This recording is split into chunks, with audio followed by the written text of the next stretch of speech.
उसके बाद इस प्रसंग को जरा गहराई से सुनिए कि ये पंचवटी क्या है। Ramayan is not only story, this is science of divine life. ये आपके दिव्य जीवन का विज्ञान है। और ये जो घटना मैं आपको बता रहा हूँ ये हर एक इंसान के जीवन में घटती है। So should be careful for every person. अपने आप को संभालो। ये पंचवटी क्या है? ये हमारा शरीर। आदि शंकराचार्य जी कहते हैं शांति सीता समानीता आत्मा रामो विराजिते। इसमें जो तुम्हारी आत्मा है वही शांति सीता है। जो सीता जी हैं वो है भक्ति, लक्ष्मण जी क्या है? वैराग्य, और राम जी क्या है? ज्ञान। और इस पंचवटी की शोभा तभी तक है जब तक इसमें भक्ति, ज्ञान और वैराग्य है। आपके जीवन में भी भक्ति, भक्ति मानी परमात्मा में प्रेम, और वैराग्य मानी बुराई चीजों के त्याग की भावना, कि जो बुरी चीजें हैं उनको त्यागने की क्षमता। और उसके साथ में ज्ञान मानी अच्छे और बुरे का ज्ञान तुम्हें होना चाहिए। संसार में अच्छी भी चीजें हैं, बुरी भी चीजें हैं। तो इस पंचवटी पर सबसे पहले आक्रमण कौन करता है? मोह रूपी रावण की बहन शूर्पणखा की जब नाक कटती है तो वो मोह का रावण इसके ऊपर आक्रमण करता है और वो शांति रूपी सीता का अपहरण करना चाहता है। एक बात गोस्वामी तुलसीदास जी ने लिखी है कि दुनिया के किसी भी प्राणी से पूछो कि what do you want in your life, every person will give only one answer that they want peaceful life. पूछो क्या चाहिए तो चाहे कहेंगे हमें शांतिपूर्ण जीवन चाहिए, सुख चाहिए। तुलसीदास जी ने खूब फटकारा है उत्तराखंड में कि सुख चाहे मूढ़ न धर्म रहता। ये दुनिया के लोग मूर्ख हैं जो सुख की प्राप्ति की बात तो करते हैं, लेकिन वो सुख जिस वृक्ष में लगता है सुख रूपी फल उसको बोते ही नहीं। तूने बोया पेड़ बबूल का तो आम कहाँ ते हुई। पेड़ तो तुमने बबूल का बो रखा है अपने घर के अंदर में और सोचते हो आम के फल झरे, तो पेड़ बबूल के पेड़ में तो कांटे ही झरेंगे। इसलिए जीवन को सरस रस में बनाओ। तो इसमें कहते हैं कि 4 चीजों का ध्यान रखना। यहाँ पर 4 निष्ठाओं का वर्णन है। अगर आप अपनी पंचवटी को सार्थक करना चाहते हो, ये जीवन को, संपूर्ण जीवन को, तो 5 तत्वों का ध्यान रखना। सबसे पहली धर्म निष्ठा, दूसरी ईश्वर निष्ठा, तीसरी सत्संग निष्ठा और चौथी उपदेश निष्ठा। ये 4 चीजें मनुष्य के जीवन को सार्थक और सफल बना देती हैं। इन चारों को एक एक क्रम से देखो। जो वास्तविक श्री सीता जी हैं उनको तो श्री राम जी ने अग्नि में समा दिया है कि तुम पावक मोह करो निवासा और जो लगे करो निशाचर नासा। और असली सीता जी जब अग्नि में चली गई तो उसके बाद में कौन आया? निज प्रतिबिंब राखता सीता तैसी रूपशील सुपनीता। जो छाया सीता है, वास्तविक सीता तो अग्नि में आया, उसकी छाया है। और ये छाया रूपी सीता ने हमको 4 चीजें सिखाई। ध्यान से सुनना कि सीता जी के जीवन में ये 4 चीजें थी जो वास्तविक सीता जी हैं। धर्म निष्ठा, धर्म के लिए ही वो पति के साथ में वन में आई। और ईश्वर निष्ठा, ईश्वर उनके पति राम ही हैं। एक ही धर्म, एक के प्रतिमा सीता जी ने पूरी निष्ठा रखी है। सत्संग निष्ठा, अनुसुईया के चरणों को पकड़ करके उनसे उपदेश सुनती हैं, ये उनकी सत्संग निष्ठा है। और उपदेश निष्ठा, उपदेश निष्ठा का मतलब यह है कि जो मैं आपको आज प्रवचन में सुना रहा हूं, we should try to follow in our life. इनको अपने जीवन में उतारो, इसी का निष्ठा है, मतलब है उपदेश निष्ठा की। जो कुछ कहा है उसे अपने जीवन में चरितार्थ करने की कोशिश करो। जितनी बातें हम कहते हैं उनमें से 2 बात भी मान लो तो जीवन का उद्धार हो जाएगा। सीता जी में 4 चीजें हैं, धर्म भी है, सत्संग भी है, ईश्वर भी है और उपदेश भी है। लेकिन जब ये प्राणी इन 4 चीजों का परित्याग कर देता है उसी वक्त उसके जीवन में दुख की शुरुआत हो जाती है। ध्यान रखना। तो जो छाया सीता है पंचवटी में सबसे पहले यह दिखाया कि वो धर्म का कैसे त्याग करती हैं। जरा ध्यान से आप सब लोग सुनना। श्री किशोरी जी को वन में आए हुए कितने दिन हो गए? 13 वर्ष हो चुके हैं। कोई भी संकट उनके जीवन में नहीं आया। लेकिन इस घटना से, this is science of divine life, माताओं, बहनों, संतों, सज्जनों, आप ध्यान से सुनना कि मनुष्य के जीवन का विज्ञान कहाँ है, कहाँ से दुख की शुरुआत होती है। सीता जी प्रभु के चरणों में बैठी हुई हैं और उसी समय एक सोने का मृग आता है और जब सीता जी का चिंतन उस स्वर्ण मृग की ओर जाता है, वहीं सीता जी राम जी से प्रार्थना करती हैं कि सत्य संगे प्रभु बधे कर एहि, सत्य संगे प्रभु बधे कर एहि, आना हूँ चल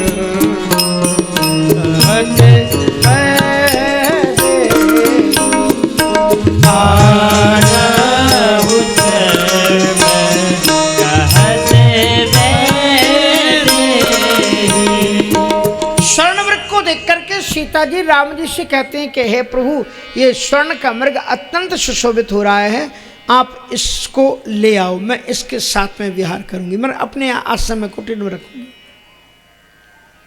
तो यहां से धर्म चला जाता है। जब वो प्राणी परमात्मा के चरणों में बैठा हुआ केवल पैसे के पीछे दौड़ जाता है, टका कर्मा टका धर्मा टका ही परमं तपः यस्पार्श्वे टका नास्ति, हा टका टक टकायते, हाय पैसा हाय पैसा हाय पैसा। और जब व्यक्ति इतना पीछे दौड़ता है लक्ष्मी के कि फिर उसे कथा में फुर्सत नहीं, कह देता है कि भाई साहब रसीद हमसे ले जाना, कथा में तो हम नहीं आ पाएंगे क्योंकि हमारा थोड़ा बिजनेस का काम है ना, आप तो जानते हो, दक्षिणा आप हमसे ले जाना। ये दक्षिणा तुम्हें समुद्धार 4 पुरुषार्थ में तो दे देगी, पर मुक्ति का मार्ग तो कथा में खुद उपस्थित होने से ही मिलेगा, आना पड़ेगा। ये कोई ऐसी चीज नहीं कि आप किसी को खरीद करके भेज दो कि जाओ तुम सुन लो हमारी जगह पर कथा। कथा में आपको खुद आना पड़ेगा। तो ये मैं आपको बता रहा था कि जब व्यक्ति पीछे पैसे के पीछे, तो स्वर्ण के पीछे हम भगवान से क्या मांगते, मुझे रुपया दे दो, पैसा दे दो। सीता जी ने कहा सत्य संग प्रभु बधकर एहि, यहीं से धर्म चला जाता है। धर्म कहां से जाता है, धर्म है क्या? तुलसीदास जी लिखते हैं धर्म क्या है, सबसे बड़ा धर्म और सबसे बड़ा पाप क्या है कि परहित सरि से धर्म नहीं भाई, परहित सरि से धर्म नहीं भाई, पर पीड़ा सम नहीं अधमाई, पर पीड़ा सम नहीं अधमाई। परोपकार से बढ़कर के कोई धर्म नहीं है और दूसरे को कष्ट देने से बढ़कर के कोई पाप नहीं है। अब सीता जी ने कहा सत्य संग प्रभु बधकर यही, इसको मार करके इसके मृग चर्म को ले आओ, इसमें कष्ट होगा कि नहीं होगा। धर्म चला गया। जब वो प्राणी अपने सुख के खातिर, जब कोई स्त्री अपने सुख के खातिर अपने पति के प्राणों को संकट में डाल देती है, उसी समय उसका धर्म चला जाता है। पति की कमाई है 50,000 और आपको 1 लाख का मोबाइल चाहिए, तो फिर पति क्या करेगा? किसी न किसी की तो जेब काटेगा ना कहीं से तो घूस लेगा ना कहीं तो अनित और अत्याचार करेगा ना। इसलिए स्त्रियों को अपनी इच्छाओं को पति के सामने उनकी सीमा को देखते हुए रखनी चाहिए। उतने पांव पसारिए जितनी लांबी शौर। कभी भी अपने पति को अधर्म मार्ग पर चलने के लिए मजबूर ना करें। कहते हैं कि कोई जरूरत नहीं, हमारा जैसा मोबाइल है, हमें केवल संवाद के लिए चाहिए, इतना ठीक है, लेकिन आप अधर्म के मार्ग पर मत जाना। जिसके घर में अधर्म की अपवित्र कमाई आती है, उनके बच्चों की बुद्धि दूषित हो जाती है, क्योंकि जैसा खाओगे अन्न वैसा बनेगा मन। इसलिए अपने पति को गलत रास्ते पर कभी मत जाने दो। भले ही सूखी रोटी खा करके गुजारा कर लेना, पर तुम्हारा लोक भी सुधरेगा, परलोक भी सुधरेगा। और अगर कहीं तुमने चकाचौंध में फंस करके अपने घर को अच्छा मकान बनाने के लिए दूसरे की झोपड़ी उजाड़ने की प्रेरणा पति को दी, तो पहले तुम्हारी झोपड़ी गिरेगी, उसके बाद किसी गरीब की झोपड़ी उजड़ेगी। ये समझ लेना, ये नोट कर लेना आप। इसलिए दूसरों के भी सुख दुख का, अपने पड़ोस में कुछ भी काम करते हो तो ये देख लो हमारे पड़ोसी को तो तकलीफ नहीं होगी इससे कुछ। धर्म चला गया सीता जी का। और ध्यान रखना, ईश्वर तुम्हारे जीवन में अगर आता है धरती में तो क्यों आता है? ईश्वर तुम्हारे रुपए पैसे के लिए नहीं आता, तुम्हारे चेहरे के लिए नहीं आता, मकान के लिए नहीं आता। जहां जहां धर्म होता है भगवान वही जाते हैं। और जब सीता जी के छाया सीता जी के जीवन से जब धर्म गया तो ईश्वर भी जाने के लिए तैयार हो गया। राम जी ने मुस्कुराते हुए सीता जी की ओर देखा और मन ही मन चिंतन किया कि मैंने तुम्हें अयोध्या के राजमहलों में जिनमें सोना चांदी भरा पड़ा है, मैंने तुमसे कहा था सीता कि यहीं पर रुक जाओ, लेकिन आप नहीं रुकी। और जब आप यहां आ गई तो आपको सोने की हिरण चाहिए, सोने का खाल चाहिए। अब जब तुम्हारे मन में सोने को प्राप्त करने की दिल में मन में भावना जागी गई है तो मैं तुम्हें एक ऐसी जगह भेज देता हूं जहां का गंदा पानी भी सोने के पनारों में बहता होगा सीता, लेकिन देख लेना कि सुख लंका में है या सुख राम के पास में है। और तब रघुपति जानते सब कारण।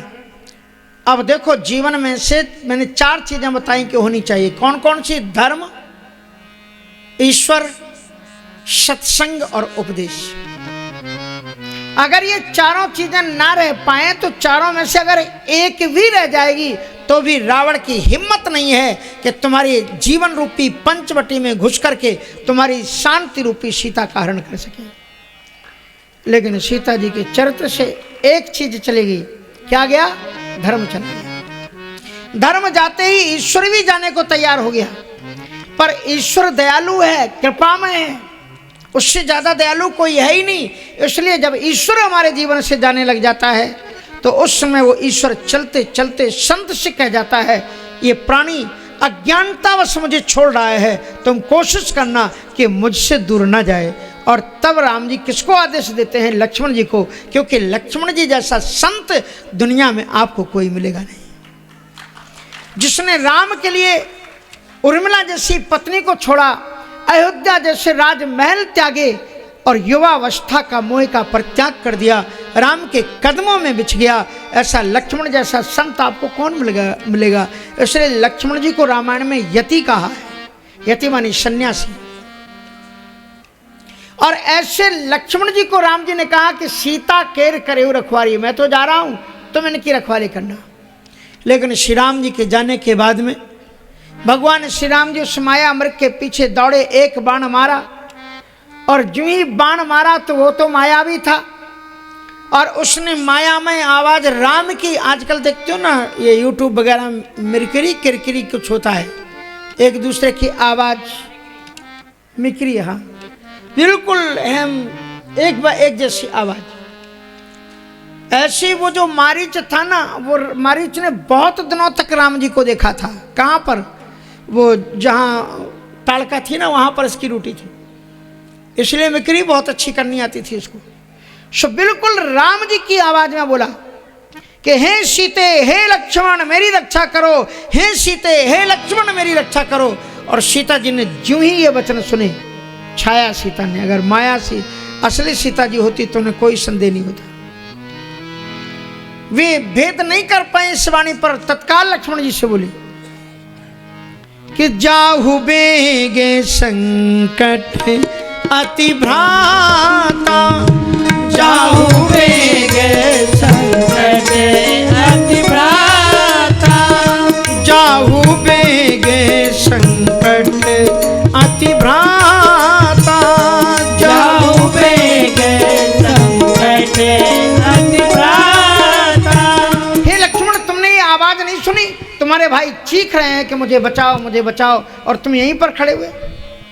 लक्ष्मण जी ने कहा कि माता जी बड़ा आश्चर्य हो रहा है, जहां आपको संदेह होना चाहिए वहां पर आपको संदेह नहीं हुआ, और जहां संदेह नहीं होना चाहिए वहां आपको संदेह हो रहा है। प्राणी के जीवन में जब विपत्ति के क्षण आते हैं तब ये मानसिक परिस्थितियां व्यक्ति की होती हैं, और आप जैसे महापुरुष के जीवन में ये संदेह पैदा होना लगता है हमारे ऊपर कोई भयानक संकट आने वाला है। आपको संदेह होना चाहिए था कि सोने का मृग होता है कि नहीं होता है, लेकिन आपको उसमें कोई संदेह नहीं हुआ। और आपको पूरा विश्वास होना चाहिए कि राम की भुजाओं के सामने कोई ठहर नहीं सकता, लेकिन आपको राम की ताकत पर संदेह हो रहा है। अरे काल व्याल कर भक्षक जोई, सपने संकट परे के सोई। जो काल का भी काल है, उस राम के सामने कोई संकट आ सकता है क्या? सीता जी ने कहा बातें बना रहे हो, लगता है तुम्हारा चरित्र शुद्ध नहीं है मेरे प्रति। तुम ये चाहते हो कि राम की हानि हो जाए और मैं तुम्हें मिल जाऊं, तो मैं इसी चट्टान पर अपनी आत्महत्या कर दूंगी। पर हे लक्ष्मण, मैं राम के सिवा अन्य किसी की हो नहीं सकती। लक्ष्मण जी के जीभ से चीत्कार के शब्द निकल गए कि हे राम, मैंने मां के चरणों से ऊपर कभी नहीं देखा। लक्ष्मण जी ने रोते रोते कहा कि मां, आपने मेरे ऊपर बहुत बड़ा प्रश्न उठाया है, पर मुझे उसका कोई दुख नहीं है। मुझे केवल एक बात का दुख है कि जब से मैं भैया के साथ में आया हूं, मैंने होश संभाला है। भैया की आज्ञा का कभी मैंने उल्लंघन नहीं किया। मेरे भाई ने जहां कहा खड़े रहना लक्ष्मण, तो मैं वहीं पर खड़ा रहा हूं, टस से मस नहीं हुआ। रोते हुए लक्ष्मण जी ने कहा कि मां, आज आप मुझे मजबूर कर रही हैं कि मैं भैया की आज्ञा का उल्लंघन करके यहां से जाऊं, पर मैं तैयार हूं।